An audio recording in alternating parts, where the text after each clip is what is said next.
లేదు కాబట్టి మాట్లాడతారు వాళ్ళు. కేటీఆర్ జగన్ భేటీలో పాల్గొన్న మాజీ మంత్రి వైసీపీ నేత పార్థసారథి మా ప్రతినిధి శ్రీకాంత్ సిద్ధంగా ఉన్నారు. Srikanth, face to face. TRS party అధినేత కేసీఆర్ ప్రణాళికలు రచిస్తున్న గుణాత్మక మార్పు కోసం ఈరోజు వైసీపీ అధినేత జగన్మోహన్ రెడ్డితో కేటీఆర్ బృందం భేటీ అయింది. ఇందుకు సంబంధించి భేటీలో వైసీపీ తరఫున మాజీ మంత్రి పార్థసారథి కూడా ఉన్నారు. పార్థసారథికి అడిగి మరిన్ని వివరాలు తెలుసుకుందాం. పార్థసారథి గారు, ఈ భేటీలో ఏ అంశాలు ప్రధానంగా చర్చకు వచ్చాయి? జగన్మోహన్ రెడ్డి గారు కేటీఆర్ ఇద్దరు కూడా ప్రస్తుతం మాట్లాడారు. అవే విషయాలు చర్చకు వస్తాయి.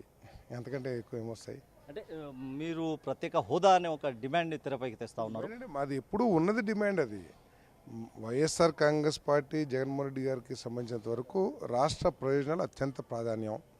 ప్రత్యేక హోదా సాధించడం, అదేవిధంగా విభజన చట్టంలోని అంశాలను సాధించడం మా యొక్క ప్రధాన లక్ష్యం. ఈ రాష్ట్రాల హక్కుల్ని ప్రయోజనాలని కాపాడుకోవడం కోసం, గలమెత్తడం కోసం ఒక ఫ్రంట్ ఏర్పాటు చేస్తానికి కేసీఆర్ ప్రయత్నం చేస్తున్నారు. తప్పుకోకుండా దాన్ని ఆహ్వానించదగ్గ విషయమే. ఎందుకంటే రాష్ట్ర ప్రయోజనాలు కాపాడుకోవడం కోసమే, రాష్ట్రాల ప్రయోజనాలు అన్ని రాష్ట్రాలు కాపాడుకోవడం కోసం ఆయన ప్రయత్నం చేస్తున్నారు. కాబట్టి ఇప్పుడు మేము 25 ఎంపీలతో పాటు ఇంకొక 17 మందో, ఇంకొక 20 మందో, ఇంకో 30 మందో కలిశారనుకోండి, తప్పుకోకుండా పార్లమెంట్లో గట్టిగా కేంద్ర ప్రభుత్వం మీద ఒత్తిడి తీసుకొచ్చి మన రాష్ట్రానికి సంబంధించిన డిమాండ్స్ ఏదైతే సాధించగలం. కాబట్టి మేము ఆయన ప్రయత్నాన్ని ఆహ్వానిస్తాం. అంటే మీ డిమాండ్లు అంటే ఈరోజు ఫెడరల్ ఫ్రంట్కి సంబంధించి మీరు ఏ అంశాలు టీఆర్ఎస్ పార్టీ ముందు మేము అంతవరకు ఏమి రాలేదు. ఈరోజు కేసీఆర్ గారు చేస్తున్న ప్రయత్నంలో భాగంగా కేటీఆర్ గారు వచ్చి మాతో చర్చించడం జరిగింది. తర్వాత కేసీఆర్ గారు కూడా త్వరలో ఆంధ్రప్రదేశ్కి వచ్చి జగన్మోహన్ రెడ్డి గారిని కలుస్తారని చెప్పారు.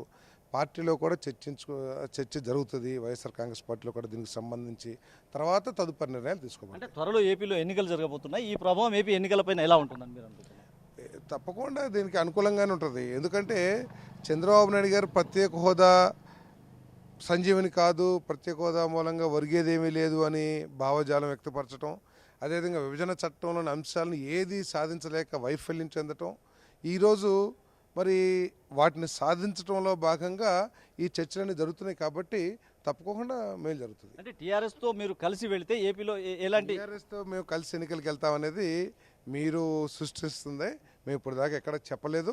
అదేవిధంగా తెలుగుదేశం పార్టీ వాళ్ళకి ఏంటంటే నోటికి అడ్డు అదుపు ఉండదు. కాబట్టి వాళ్ళ ఎంపీలు, మినిస్టర్లు అందరూ కూడా పిచ్చోళ్ళకి మళ్ళీ మారుతూ ఉంటారు. కాబట్టి వాళ్ళకి నోటుకు ఏది వస్తే అది మారుతారు. మొన్నటి వరకు కాంగ్రెస్ అన్నారు, తల్లి కాంగ్రెస్ పిల్ల కాంగ్రెస్ అన్నారు. అదే కాంగ్రెస్ సంఖలో ఎక్కారు. ఈరోజు ఇప్పుడు బీజేపీతో కలిసి అన్నారు. బీజేపీతో మొన్నటిదాకా కాపురం చేశారు. ఇప్పుడు కేసీఆర్తో కలుస్తారని చెప్పేసి వాళ్ళు చేస్తున్నారు. కేసీఆర్ గారు టీఆర్ఎస్ పార్టీ ఆంధ్రప్రదేశ్లో లేదు. వాళ్ళు అక్కడ ఏమీ పోటీ చేసే ఆలోచన ఉన్నట్టు మాకైతే తెలియదు. కాబట్టి రాష్ట్ర ప్రయోజనాల దృష్ట్యా జాతీయ వేదికగా ఏం చేయాలనే దాని మీద చర్చ జరుగుతుంది. అంటే ఏపీ రాజకీయాల్లో కూడా మేము ఖచ్చితంగా మేము ఎవరికో ఒకరికి మద్దతు ఇస్తామని అంటున్నారు. ఆ మద్దతు మీకని అనుకోవచ్చు? తెలియదు కదా, మాకు ఇప్పుడు దాకా అయితే దాని గురించి ఏం సమాచారం లేదు. అంటే ఇందుకు సంబంధించి రాష్ట్రాల హక్కుల కోసం తాము ఫెడరల్ ఫ్రంట్లో చేరేందుకు ఇంకా పార్టీలో కూడా ఇంకా చర్చలు జరగాల్సిన అవసరం ఉందని అభిప్రాయపడుతున్నారు మాజీ మంత్రి పార్థసారథి. ఇందుకు సంబంధించి రాబోయే రోజుల్లో కేసీఆర్ కూడా వైసీపీ అధినేత జగన్మోహన్ రెడ్డిని కలుస్తారు. ఆ తర్వాతనే స్పష్టత వస్తుందన్న ఒక అభిప్రాయాన్ని పార్థసారథి వ్యక్తం చేస్తున్నారు. కెమెరామెన్ కనకంతో శ్రీకాంత్, హైదరాబాద్.